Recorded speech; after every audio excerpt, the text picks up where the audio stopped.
با سلام دیگر بار از دفتر مرکزی رادیوی آزادی بینندگان عزیز، شعله گلخوجه هستم. چون همیشه ساعتی رسوده در خدمت شما با وقت پراگ و با سرخط خبرهای روز که تفصیلات آن را بعد از تقریبا 3 ساعت گرد در پخش مستقیم برنامه خبری برای شما ارائه خواهیم داشت و امیدوارم که همه شما را در پخش مستقیم خواهیم دید. هلاکت 32 نفر در میانشان قیامدی غازی و شیخ تیمور نیز هستند. مقامات تاجیکستان میگویند که در حادثه شب 19 می در محبس کرپیشنی واقع در شهر وحدت 29 محبوس کشته شده است. همچنین در این حادثه 3 کارمند محبس جان خود را از دست دادند. خدمات مطبوعاتی سرایست اجرای جزای جنایتی وزارت عدلیه تاجیکستان امروز با نشر یک صورت گفت که در میان کشته شده ها سید قیام‌الدین غازی، مخزومی ستار و سید مهدی خان ستار معروف به شیخ تیمور نیز میباشند. مقامات در سر زدن آشوب پسر و برادر گلمراد حلیمов پالکونیک فروری توجیک را ابدار میکنند. در برنامه خبری راجع به کشته شده ها در این آشوب و در مجموع تفصیلات این حادثه را برایتان توضیح خواهیم داد.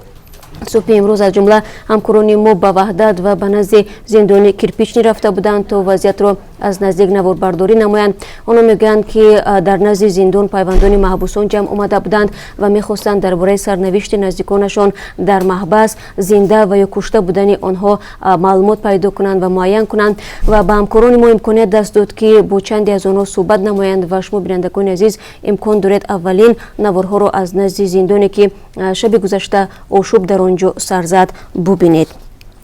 سوگند پرزیدنتی یاد میکند. در اوکراین امروز بعد یاد کردن سوگند رئیس جمهوری تازه انتخاب این کشور به وظیفه پرزیدنتی شروع میکند. ولادیمیر زلنسکی یک کشورنگار معروف توانست در 2 دور انتخابات با درصد خیلی بلند از پرزیدنت عمل کننده پترو پوراشنکو پیش بگذرد. با طرفداری زلنسکی در آوازدهی نهایی روز 21 اپریل بیش از 73% مردم رای دادند، در حالی که شمار طرفداران پوراشنکو نزدیک 24% بوده است.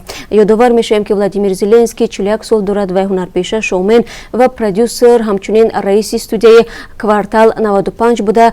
تو شرکت در انتخابات پرزیدنتی به سیاست مشغول نبود و هیچگاه منصب دولتی نیز نداشته است.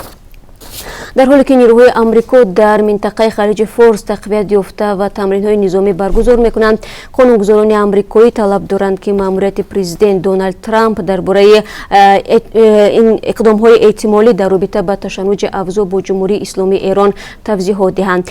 چند روز پیش دونالد ترامپ درباره ایران‌ها را به مذاکرات برنامه هسته ایران دعوت نموده از آنها خواهش کرده بود که با او تماس تلفنی بگیرند، ولی روزهای اخیر لحن اظهاراتی که پخش می‌شود از هر دو جانب خیلی جدی‌تر شده. سوال به میان آمده است که آیا منطقه در عرصه یک جنگ دیگر قرار دارد یا خیر.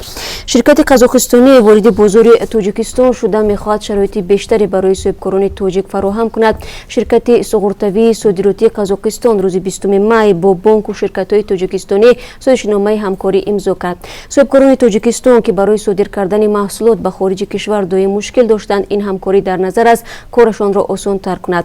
باید گفت که قزاقستان سومین شریک اقتصادی تاجیکستان است که به آن کشور مال و محصولات صادر میکند. و سیلای شپرکو از کجا آمد؟ روز گذشته برخی از کاربران آزادی با فرستادن عکس و نوار از پیدا شدن سیلای شپرکو در منطقه‌های مختلف تاجیکستان از جمله دوشنبه و وحدت و رودکی اظهار تشویش نمودند. بعضی از زیبایی آن گفتند ولی بعضی دیگر از ضرر داشتن یا نداشتنش پرسیدند. طوری معلوم شد این شپرکو را بانوی نقاشی شده نام میبرند و بر اثر گرمی و همزمان نمی زیاد پیدا میشدند. تا کجا این شپرکو ضررآور هستند در برنامه خبری برایتان معلوماتی از این بیشتر خواهیم داد و امیدوارم که تا 3 ساعت دیگر حتما در پخش مستقیم برنامه خبری ما را همراهی خواهید کرد، زیرا خبرهای زیاد و مهم داریم و بعضی از موضوع دیگر نیز هست که فکر میکنیم تا شروع برنامه خبری میتوانیم آن را در اختیار شما بگذاریم. تا صحبت بعدی روز خوب داشته باشید.